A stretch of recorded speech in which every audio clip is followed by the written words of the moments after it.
1 hour later. Arvin Bagon po, isa pong prevention specialist at isang katulad din ninyo na nagkaroon ng karamdaman na GERD. Pag-usapan natin ngayon mga kaibigan, yung tungkol sa pH 9 o alkaline water. Nagako'y mamulat sa katotohanan ng buhay. Dahil sa sakit ay aking nararanasan. Lahat ng pagkamutan ay aking napuntahan. Ako'y luhaan at walang nakamtan.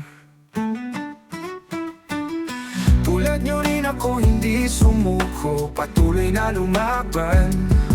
Tumagman ng panahon, dekada'y lumipas. Higit 30 taon, natapos ang lahat kong And water. May mga vlog ako na ito yung naging topic.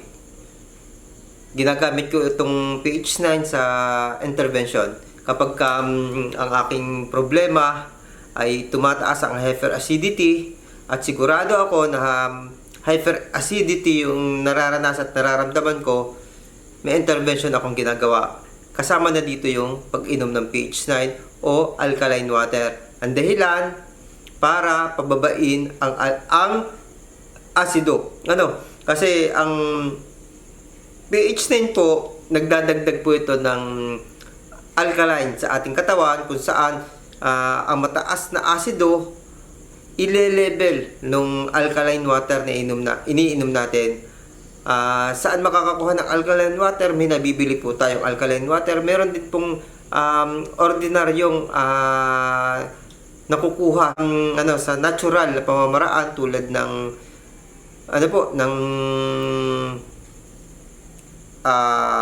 pipino water, orange water, tsaka po yung ating buko juice na fresh.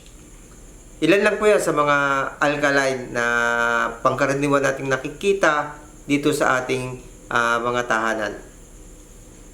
Bago natin ipagpatuloy yung ating kwentuhan, syempre hihingi ako ng subscribe para sa mga bago pa lang nakakapanood dito sa aking channel. Kung di pa po kayo nakakapag-subscribe dito sa aking channel, pakipindot po ng subscribe button.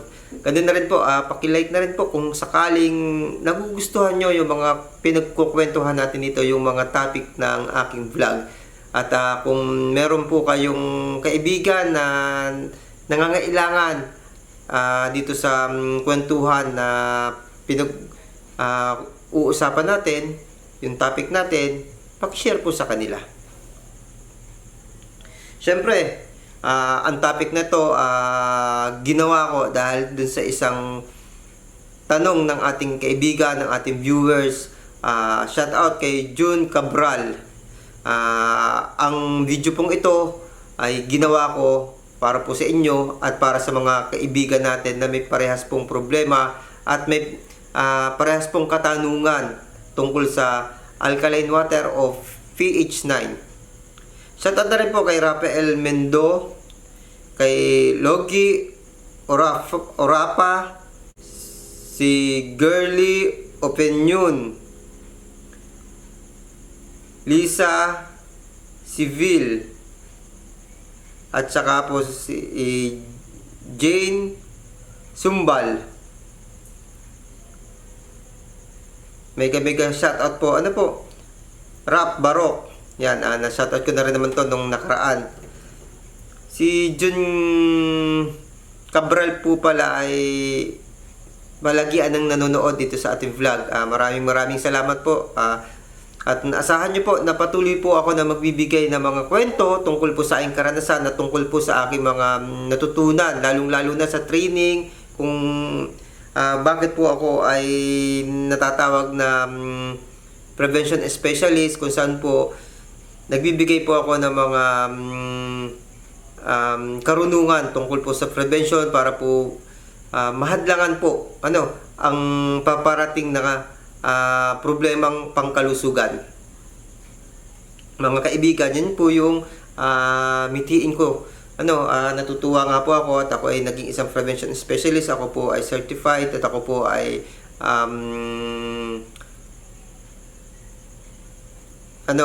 nabigyan ng training na ganito. Sa kabila po ng karamdaman ko ay napakalaking tulong po nito at sabi po ni Sir June Cabral, dahil nga po nagbigay ako ng isang vlog tungkol dun sa ingat sa pag-inom ng antacid medicine at pH 9 water. Ginawa ko po yung vlog na yon dahil po marami po ang mga tao, mga pasyente na ginagawang gamot ang pag-inom ng pH 9. Itinutulad nila sa antacid. Ang antacid po, tulad nung nakaraang vlog, ako po ay nagbigay din po ng babala na mag-ingat po tayo sa pag-inom ng ganitong uri ng gamot kung hindi po ito direktiba o binigay ng mga doktor sa atin. Kasi may mga doktor po, alam po nila kung ano yung gagawin sa atin. Kung sakali pong ginaya lang natin kasi may nararamdaman tayo sa ating digestive system, ay baka po hindi po ito naaayon na gamot para sa inyo. Kaya nga po ginawa ko itong vlog na to. At isang babala po yan kasi ang sakit po na GERD na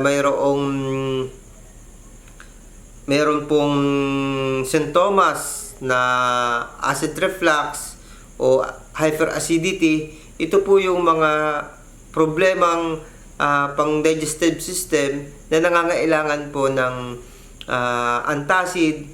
Ganun na rin po yung alkaline water. Kung sakali po na ang GERD nyo ay bloated, bloating, para pong taliwas po kung iinom kayo ng antacid at saka lalong-lalo na yung pinag-uusapan natin na pH 9. Dahil po ito po ay magbibigay ng mas lalang pagiging bloated natin o problema sa panunaw ng ating digestive system. Tulad po nitong kay Sir June, ang tinanong po niya sa akin, makakasama ba, idol, pag palaging pag-inom ng pH 9 alkaline water? Yan kasi gamot ko araw-araw. Ang pH 9 po, hindi po dapat araw-araw. Kung kailangan lang po, dun lang po natin gagawin na inumin ang pH 9. Hindi po ito pangkaraniwang tubig na katulad po ng mineral water, distilled water, o yung iba pang uri ng tubig. Hindi po ito katulad doon. Ito po ay alkaline water. Ibig sabihin po, wala po itong halong acid. Hindi katulad ng mineral water po, may acid dyan, may alkaline yan, yung mineral po mismo. Kung ang distilled water po, wala po siyang mineral o tinatawag nating malinis na tubig, ang distilled water. Katulad po yan ng steam, tulad po yan ng pinakulaang tubig. Ang alkaline naman po, natanggal na po dyan, tinanggal na po dyan yung acidic. Ang tendency po, kapag ininom po natin yan, itinataas po niya o ina-alkalinize po niya yung ating katawan. Ang dahilan po, para po mag-level yung pH natin, maging pH, yung tinatawag natin yung pH level. Kaya po ang nakalagay sa pakete o sa babasahin na makikita natin na nakadikit sa mga bote ng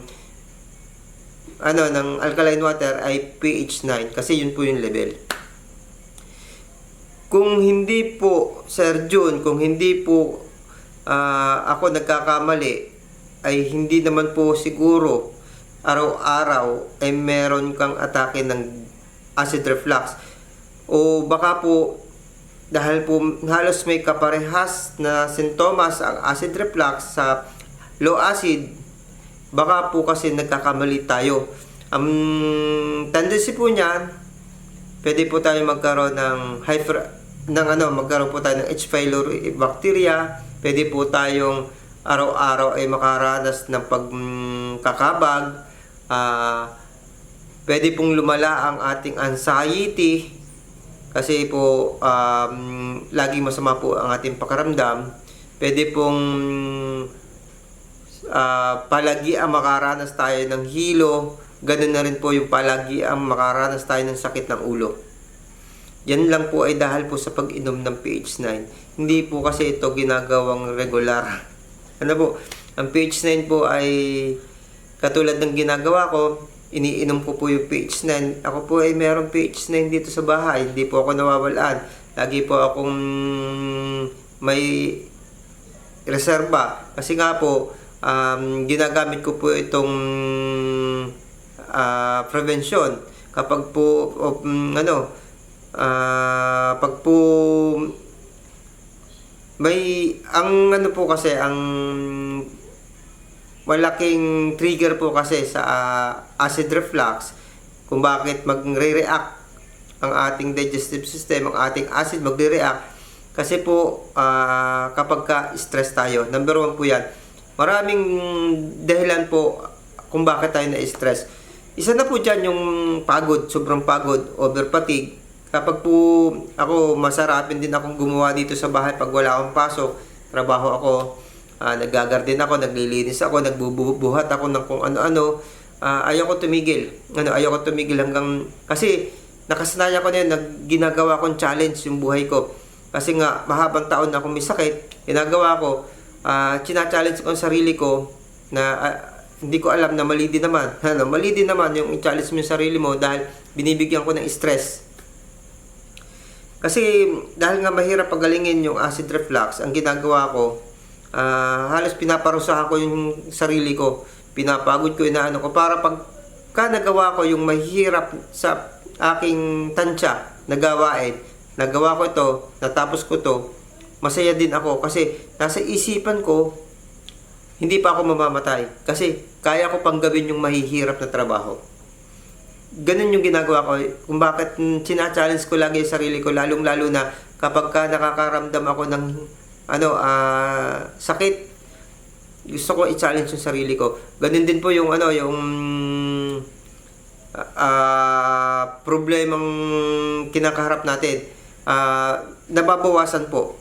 Ito naman po ay reaction po ito ng anxiety. Kasi nagiging masaya ako kasi kinaya ko yung trabaho na hindi ko akalaing magagawa ko. Magiging masaya po ako. Unang-una, kahit napagod ako, may time po na ilang araw na mag-aayos yung aking acid reflux, mawawala. Kasi naiisip ko, pagkatapos po ng pagod, nawawala po yung acid reflux kasi naiisip ko po, normal pa ako, hindi ako mamamatay. Masaya ako. Sabi ko, malakas pa yung katawan ko. Dahil sa mentality na ganong pangyayari, nawawala po yung nare-relax po kasi yung katawan. Nare-relax yung katawan dahil nga naging masaya tayo, naisip natin positive, nawawala po yung atake ng acid reflux. Yun po yung yung aking naging sandigan din kung bakit ko kinaya na i-relax o labanan yung anxiety sa ganong proseso po do sa Alam ko may maling part doon, pero meron din namang tamang napulot ako sa ginagawa kong pag-challenge. Ito na yung nakatulong siya sa mentality ko bilang isang may sakit na anxiety. Yun po. Sir Jun, wag po sana nating gawing gamot na pang regular yung PH9 kasi ito po ay alkaline water. Ang katawan po natin ay kailangan po ay nasa level ang alkaline at saka ang acid. Kung lagi po tayong uminom ng alkaline, tataas po yung alkaline natin, bababa po yung acid, hindi po ito tutunaw ng pagkain. Kapag po hindi tumunaw ng pagkain, magkakaroon po tayo ng problema. Unang-una, yung mga vitamins, mineral na kailangan ng katawan natin, hindi mapapapunta sa katawan natin, sa mga himay-may ng katawan natin, dahil hindi siya maibubukod sa pagkain. Ang mangyayari, mabubulok po yung sa loob ng tiyan natin. Magiging po ito, fermented. Ipiperment ng ating katawan yung mga pagkain ito, kasama po yung mga bakterya na kasama ng pagkain nung ipasok ito sa ating digestive system, sa ating stomach. Matutuwa yung bakterya, magmumultiply hanggang sa maging bad bacteria, yung mga dadami, at matatalo yung mga good bacteria. Magkakaroon tayo ng iba't ibang uri ng sakit. Ganun na rin po yung ating H. pylori bacteria. Dadami po yan, pwede tayong magka-ulcer, at pwede tayong kapitan ng ibang mga karamdaman. Kasi masayang-masaya yung mga bad bacteria sa ating tiyan dahil wala silang kalaban. Ang kalaban nila doon, yung tagapaglinis po. Tagapagwalis sa mga bakterya pumapasok sa tiyan, ito po yung ating acid. Ang acid po natin, kasama po ito sa unang-una sa digestive system. Kasi siya yung nagtutunaw, siya yung naghihiwalay ng mga waste at saka yung mga good na kailangan ng katawan. At ang isa po siyang kasama ng ating immune system. Kasi kung wala pong acid, hindi po mamamatay yung mga mga bacteria at saka virus, germs na pumapasok sa loob ng ating tiyan. Magiging problema po 'yon.